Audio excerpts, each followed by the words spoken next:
जय हिंद दोस्तों। इजराइल और फिलिस्तीन संगठन हमास के बीच शुक्रवार रात 2 बजे संघर्ष विराम हो गया। दोनों इसे अपनी जीत बता रहे हैं। संघर्ष विराम लागू होने की सबसे बड़ी वजह फिलिस्तीन लोगों की संघर्ष विराम लागू होते ही बड़ी संख्या में फिलिस्तीन लोग गाजा में सड़कों पर जश्न मनाने लगे। शुक्रवार को हजारों फिलिस्तीनी अल अक्सा मस्जिद पहुंचे और आतिशबाजी करी। कुछ लोगों ने उत्पात भी मचाया, जिसके बाद उनकी इजरायली सुरक्षा बलों के साथ झड़प भी हुई।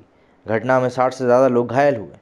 वहीं दोनों पक्ष जंग थमने के बाद अब बयानबाजी पर उतर आए हैं, इसलिए रॉकेट और बमों की आवाज़ें थमने के बाद भी तनाव तो बना ही हुआ है। हालांकि सीज फायर कराने में अहम भूमिका निभाने वाले अमेरिका और मिस्र ने दोनों पक्षों को संभल कर बोलने की हिदायत दी है।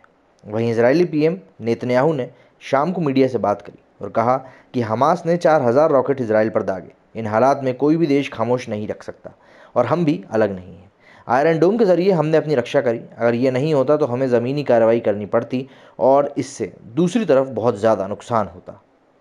अगर इस पूरे घटनाक्रम की तरफ हम नज़र डालें तो 7 से 9 मई को जुमे की नमाज के बाद अल अक्सा मस्जिद में झड़प हुई।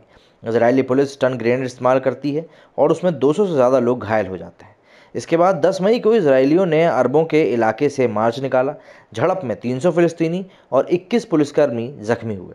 तब हमास ने हमले शुरू किए। 11 मई को इजरायली एयर स्ट्राइक में गाज़ा सिटी टावर ध्वस्त हुआ। इजराइल ने हमास के 10 सबसे बड़े अधिकारियों को हवाई हमलों में ढेर किया। 12 मई को हमास ने इजराइल के तेल अवीव 12 मई को हमास ने इजराइल के तेल अवीव, एश्केलोन और बीरशेबो शहरों पर रॉकेट दागे। यहूदी अरबों वाले क्षेत्रों में झड़प हुई और इमरजेंसी डिक्लेयर करी गई। 13 तारीख को वेस्ट बैंक जॉर्डन में हिंसा हुई। फिलिस्तीनी अधिकारियों ने इजरायली हमले में 11 लोगों की मौत की बात कही, पर इजराइल का इससे इनकार कहा। 14 तारीख को लेबनान इजरायली सीमा पर इजरायली सुरक्षा बलों ने हिजबुल्लाह के 21 वर्षीय सदस्य को गोली मार दी। इससे तनाव और ज़्यादा बढ़ गया। 17 तारीख को लेबनान ने इजराइल पर 6 रॉकेट दागे, लेकिन ये पहले ही गिर गए। इजराइल ने भी लेबनान पर रॉकेट दागे। 18 तारीख को संघर्ष का दूसरा हफ्ता शुरू हुआ, पर हमले नहीं रुके। 200 से ज़्यादा लोगों की मृत्यु हुई, जिसमें 12 इजरायली लोग भी शामिल थे और बड़ी संख्या में लोग घायल हुए। 19 तारीख को फिलिस्तीनी राष्ट्रपति महबूब अब्बास ने संयुक्त राष्ट्र महासचिव एंटोनियो गुतेरस से बात करके हिंसा रोकने की अपील करी। 20 तारीख को रात करीब 2 बजे मिस्र की मध्यस्थता में संघर्ष विराम पर सहमति हुई। हमास ने कहा कि हमले रोके, गाज़ा मस्जिद से जीत का ऐलान हुआ और फिर उसका जश्न शुरू हुआ। 21 तारीख को युद्ध विराम के बाद दोनों तरफ के लोग हज़ारों की संख्या में अल अक्सा मस्जिद पहुंचे। फिलिस्तीनियों ने आतिशबाजी का जश्न मनाया। इसी बीच उनकी इजरायली सुरक्षा बलों से झड़प भी हुई। इसमें 60 से ज़्यादा लोग घायल हुए। अब सबसे बड़ी बात याद ये थी कि भाई आखिर पर्दे के पीछे कौन कौन, मतलब सबसे बड़े कैरेक्टर किसके हैं। तो 3 सबसे बड़े कैरेक्टर हैं मिस्र, कतर और अमेरिका के। मिस्र, इजराइल, हमास दोनों से बात करी। राष्ट्रपति अब्दुल फतेह अल सीसी ने संघर्ष विराम करवाने के लिए दोनों जगह सुरक्षा प्रतिनिधि मंडल भेजे।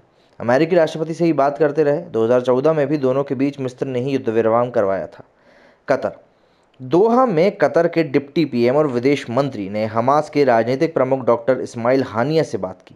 कतर ने जल्द संघर्ष विराम की बात की, साथ ही दुनिया भर से भी अपील करी। अमेरिका के राष्ट्रपति जो बाइडेन पर्दे के पीछे से काम करते रहे। 2 दिन में लगातार इजरायली प्रधानमंत्री बेंजामिन नेतन्याहू से बात करी। हमास के रॉकेट हमले जारी थे। ऐसे में बाइडेन पल पल की खबर लेते रहे और नेतन्याहू के फ़ोन का इंतजार करते रहे। इजराइल और फिलिस्तीन के बीच 11 दिनों तक चले संघर्ष का नतीजा ये निकला कि गाज़ा के 11 लाख लोगों के पास पीने का पानी, बिजली और टॉयलेट जैसी बुनियादी सुविधाएं बची नहीं। बिजली सप्लाई चेन ध्वस्त हो चुकी है। इसके अलावा ज़्यादातर स्कूल भी बंद हो चुके हैं या बमबारी की वजह से तबाह हो चुके हैं। करीब 6 लाख बच्चे शिक्षा से वंचित हैं और घरों में कैद हैं। गाज़ा को गाज़ा पट्टी कहते ही इसलिए हैं क्योंकि वह ज़मीन का एक छोटा सा टुकड़ा भर है। कुल मिलाकर ये 40 किलोमीटर लंबी और 8 से 10 किलोमीटर चौड़ी है। इसकी आबादी करीब 20 लाख है और जनसंख्या घनत्व लंदन, शंघाई जैसे शहरों से भी ज़्यादा है। इसके बाद भी हमास यही कहता है कि वो जीत गया। हमास ने 11 दिनों में इजराइल पर 4000 मिसाइलें दागी। इनमें से हर एक मिसाइल की कीमत 22 से 55,000 रुपये के बीच है। वहीं इजराइल ने हमास की इन मिसाइलों का जवाब 40 से 80 लाख रुपये वाली मिसाइल से दिया। मिसाइल एक्सपर्ट्स बताते हैं कि हमास सबसे ज़्यादा कमास रॉकेट का इस्तेमाल करता है, जिसे वो एक साथ दागता है। इजराइल हमलों से निपटने के लिए आयरन डोम सिस्टम का इस्तेमाल करता है। इससे मिसाइल खुद उड़कर रॉकेट नष्ट कर देती हैं। फिश इंस्टीट्यूट में स्पेस रिसर्च सेंटर के पूर्व अध्यक्ष ताल इनवर के मुताबिक इससे इजराइल का हर दिन करोड़ों रुपए का नुकसान होता है। इजराइल और हमास की लड़ाई अब रोज़ की बात हो गई है। 2007 में गाज़ा पर हमास के कब्जे के बाद से दोनों के बीच 4 बड़ी और सैकड़ों छोटी छोटी लड़ाइयाँ हो चुकी हैं, लेकिन नतीजा कुछ भी नहीं निकला। इसका ज़्यादातर नुकसान फिलिस्तीनियों को ही हुआ है। इसराइल और हमास के युद्ध के ऐसे तर्क और संकट में फंस गए हैं जो तय करता है कि सब कुछ ऐसे ही चलता। हमास के हमले व्यर्थ हैं, इसके रॉकेट कम नुकसान पहुंचाते हैं, लेकिन इसराइल को जवाब देना ज़रूरी लगता है। हालांकि संघर्ष से किसी को कुछ मिलता नहीं है और ना ही कुछ हल निकलता है, और सबसे बड़ी बात, ये फिर से ऐसा हो सकता है। तो इसीलिए संघर्ष विराम हो तो गया है, लेकिन ये कहना भी कोई गलत नहीं होगा कि संघर्ष विराम कभी भी खत्म हो सकता है। मेरे स्टूडियो में फिलहाल इतना ही। जय हिंद, जय भारत।